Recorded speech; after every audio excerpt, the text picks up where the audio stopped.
रसूलों के अमाल 23वां बाब, जो 35 आयात पर मुश्तमिल है।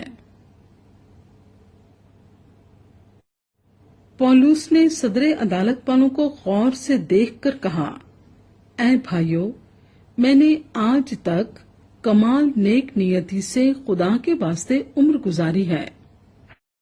सरदार काहिन हननिया ने उनको, जो उसके पास खड़े थे, हुक्म दिया कि उसके मुंह पर तमाचा मारो।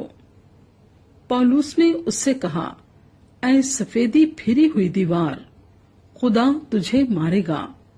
तू शरीयत के मुआफिक मेरा इंसाफ करने को बैठा है और क्या शरीयत के बरखिलाफ मुझे मारने का हुक्म देता है। जो पास खड़े थे उन्होंने कहा, क्या तू खुदा के सरदार काहिन को बुरा कहता है? पौलुस ने कहा, ऐ भाइयों, मुझे मालूम ना था कि ये सरदार काहिन है, क्योंकि लिखा है कि अपनी कौम के सरदार को बुरा ना कहे। जब पौलुस ने ये मालूम किया कि बास सदूकी हैं और बास फरीसी, तो अदालत में पुकार कर कहा कि ऐ भाइयों, मैं फरीसी और फरीसियों की औलाद हूँ। मुर्दों की उम्मीद और कयामत के बारे में मुझ पर मुकदमा हो रहा है। जब उसने ये कहा तो फरीसियों और सदूकियों में तकरार हुई और हाजरीन में फूट पड़ गई, क्योंकि सदूकी तो कहते हैं कि ना कयामत होगी, ना कोई फरिश्ता है, ना रूह, मगर फरीसी दोनों का इकरार करते हैं। बस बड़ा शोर हुआ और फरीसियों के फिरके के बास फक्की उठे और यूं कहकर झगड़ने लगे कि हम इस आदमी में कुछ बुराई नहीं पाते, और अगर किसी रूह या फरिश्ते ने इससे कलाम किया हो तो फिर क्या। और जब बड़ी तकरार हुई तो पलटन के सरदार ने इस खौफ से कि मुबादा पौलुस के टुकड़े कर दिए जाएं, फौज को हुक्म दिया कि उतर कर उसे उनमें से जबरदस्ती निकालो और कले में ले जाओ। उसी रात खुदावंद उसके पास आ खड़ा हुआ और कहा, खातिर जमा रख, जैसे तूने मेरी बाबत यरूशलेम में गवाही दी है, वैसे ही तुझे रोमा में भी गवाही देना होगा। जब दिन हुआ तो यहूदियों ने एका करके और लानत की कसम खाकर कहा कि जब तक हम पौलुस को कत्ल ना कर लें, ना कुछ खाएंगे ना पिएंगे। और जिन्होंने आपस में ये साजिश की वो 40 से ज्यादा थे। बस उन्होंने सरदार काहिनों और बुजुर्गों के पास जाकर कहा कि हमने सख्त लानत की कसम खाई है कि जब तक पौलुस को कत्ल ना कर लें, कुछ ना चखेंगे।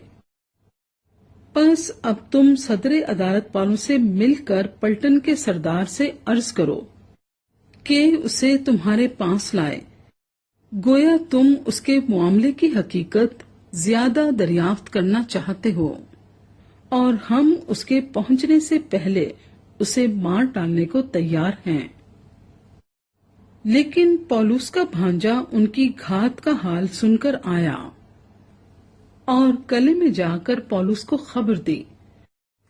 पौलुस ने सूबेदारों में से एक को बुलाकर कहा, इस जवान को पलटन के सरदार के पास ले जा, ये उससे कुछ कहना चाहता है। बस उसने उसको पलटन के सरदार के पास ले जाकर कहा कि पौलुस कैदी ने मुझे बुलाकर दरख्वास्त की कि इस जवान को तेरे पास लाऊं कि तुझसे कुछ कहना चाहता है। पलटन के सरदार ने उसका हाथ पकड़कर और अलग जाकर पूछा कि मुझसे क्या कहना चाहता है।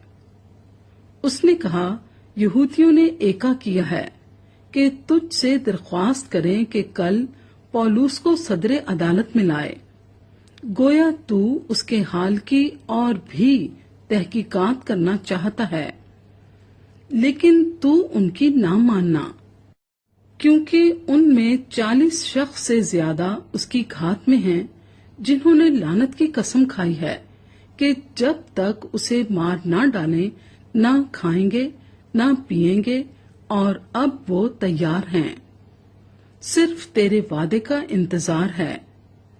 बस सरदार ने जवान को ये हुक्म देकर रुखसत किया कि किसी से ना कहना कि तूने मुझ पर ये जाहिर किया, और 2 सूबेदारों को पास बुलाकर कहा कि 200 सिपाही और 70 सवार और 200 नेजा परदार पहर रात गए कैसरिया जाने को तैयार कर रखना, और हुक्म दिया कि पौलुस की सवारी के लिए जानवरों को भी हाजिर करें ताकि उसे फीलिक्स हाकिम के पास सही सलामत पहुंचा दें, और इस मजमून का खत लिखा। क्लोदिस ल्यूसियास का फीलिक्स बहादुर हाकिम को सलाम। इस शख्स को यहूदियों ने पकड़कर मार डालना चाहा, मगर जब मुझे मालूम हुआ कि ये रूमी है तो फौज समेत चढ़ गया और छुड़ा लाया, और इस बात के दरियाफ्त करने का इरादा करके कि वो किस सबब से उस पर नालिश करते हैं, उसे उनकी सदर अदालत में ले गया, और मालूम हुआ कि वो अपनी शरीयत के मसलों की बाबत उस पर नालिश करते हैं, लेकिन उस पर कोई ऐसा इल्जाम नहीं लगाया गया कि कत्ल या कैद के लायक हो। और जब मुझे इत्तला हुई कि इस शख्स के बरखिलाफ साजिश होने वाली है, तो मैंने इसे फौरन तेरे पास भेज दिया है, और इसके मुद्दइयों को भी हुक्म दे दिया है कि तेरे सामने इस पर दावा करें। बस सिपाहियों ने हुक्म के मुआफिक पौलुस को लेकर रातों रात इंतिपत्रिस में पहुंचा दिया, और दूसरे दिन सवारों को उसके साथ जाने के लिए छोड़कर आप कले को फिरे। उन्होंने कैसरिया में पहुंचकर हाकिम को खत दे दिया और पौलुस को भी उसके आगे हाजिर किया। उसने खत पढ़कर पूछा कि ये किस सूबे का है, और ये मालूम करके कि किलिकिया का है। उससे कहा कि जब तेरे मुद्दई भी हाजिर होंगे तो मैं तेरा मुकदमा करूंगा, और उसे हेरोदिस के कले में कैद रखने का हुक्म दिया।